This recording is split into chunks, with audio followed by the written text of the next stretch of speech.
महाविकास आघाडीने दुबार मतदान जे झालेले आहेत ते काढावेत अशी जेव्हा मागणी केली त्या टायमाला मी स्वतः ही काढली पाहिजेत या मतामध्ये आम्ही होतो। त्याचं कारण असं आहे की दुबार मतदार नोंदवताना ते लोक नोंदवतात ज्यांना ही प्रॅक्टिस करायची असते। एकीकडे इथं मतदान करायचं, दुसऱ्या निवडणुकीला दुसरीकडे मतदान करायचं आणि याचा बेनिफिट तो जो तिथलचा लोकप्रतिनिधी असेल किंवा तिथलचा कोणी जो काही असेल ज्याला ह्याचा फायदा घ्यायचा आहे ते लोक याशी धंदे करतात।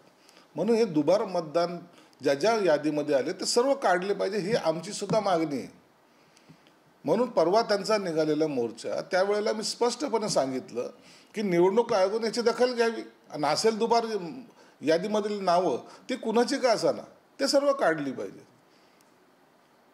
परंतु आता या मोर्चानंतर या नेत्यांनी याचा आग्रह हा कायम ठेवला पाहिजे।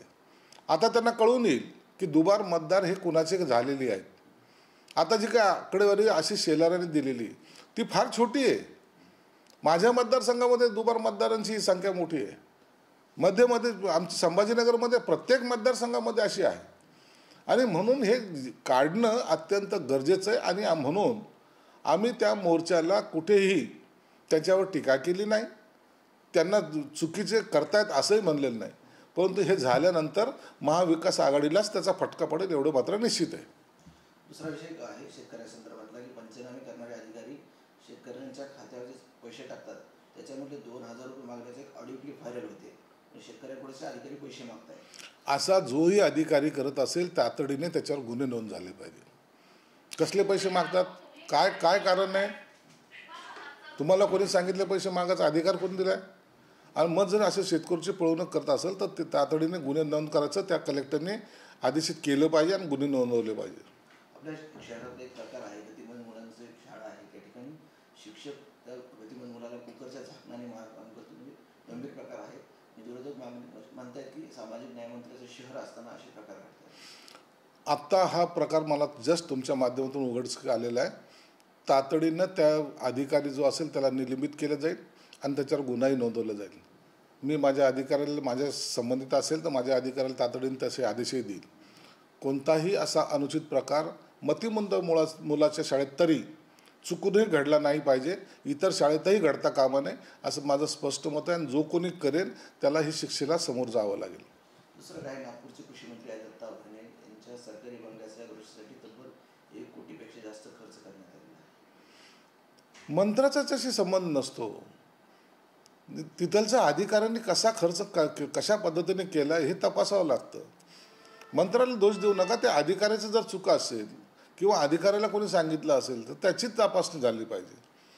आणि म्हणून कोण कुठं खर्च करता का केला याची जोपर्यंत संपूर्ण माहिती मिळत नाही तोपर्यंत त्याच्यावर भाष्य करणं चुकीचं आहे। दुसरा विषय शेवटचा, रुपाली ठोंबरे आणि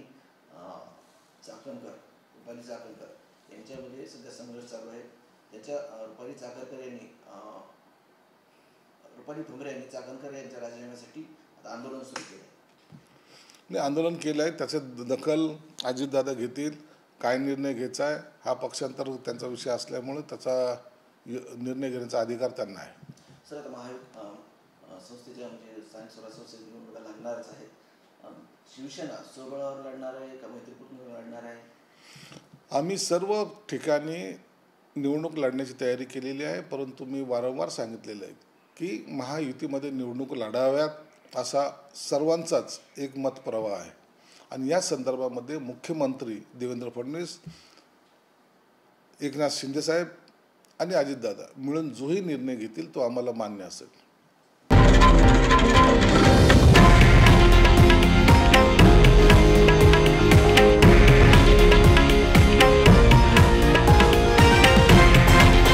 हे आहे देशातील नंबर 1 न्यूज नेटवर्क आणि आपण पाहत आहात TV9 मराठी, एकमेव।